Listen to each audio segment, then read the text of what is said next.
জাতিসংঘের মানবাধিকার মূলত মানবতাকে ধ্বংস করার হাতিয়ার। এটাই পৃথিবীতে তাদের আসল পরিচয় প্রমাণিত। যেই 16টা রাষ্ট্রে তারা আছে, প্রত্যেকটা দেশের মেরুদণ্ড নাই। সুতরাং আমরা মেরুদণ্ডহীন জাতিতে পরিণত হতে রাজি না। আমরা জাতিসংঘের কমিশন চাই না, আমরা তাদের ভুয়া মানবাধিকার চাই না। আমরা আল্লাহ প্রদত্ত মানবাধিকারে বিশ্বাসী। আমরা রাসূলের আদর্শে প্রতিষ্ঠিত মানবাধিকারে বিশ্বাসী। আমরা বিশ্বাস করি নবুয়তের আদলে সাহাবায়ে কেরামের পদ্ধতিতে যদি আমরা আমাদের পথ চলি, কোনো সুপার পাওয়ার আমাদের উপরে দাদাগিরি করতে পারবে না। আমি ওই ছাত্র ভাইদের ভাষায় বলতে চাই, তালেবানের ভাষায় বলতে চাই, আমরা কোনো আন্তর্জাতিক সংগঠনে বিশ্বাসী না। আমরা এই সমস্ত মানবাধিকার সংগঠনে বিশ্বাসী না।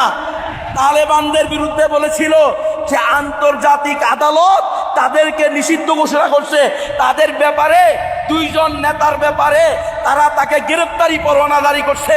তালেবানের পক্ষ থেকে স্পষ্ট উত্তর দেওয়া হয়েছে, আমরা তো কোনো ধরনের আন্তর্জাতিক আদালতে বিশ্বাস করি না, কোনো ধরনের আন্তর্জাতিক আদালতকে স্বীকৃতি দেই না।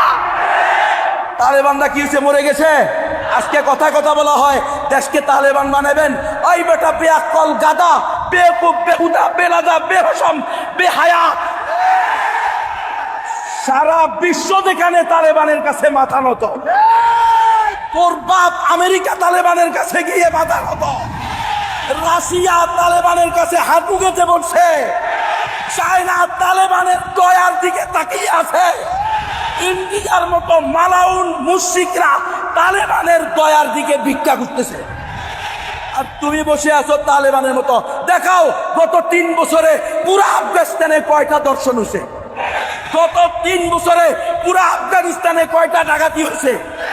আর এখানে তুমি সাধারণ মানুষের নিরাপত্তা দিতে পারো না। এখানে আমাদেরকে এই সমস্ত জাতিসংঘ মাতিসংঘ এগুলা ভুয়া, আমরা এগুলা চাই না।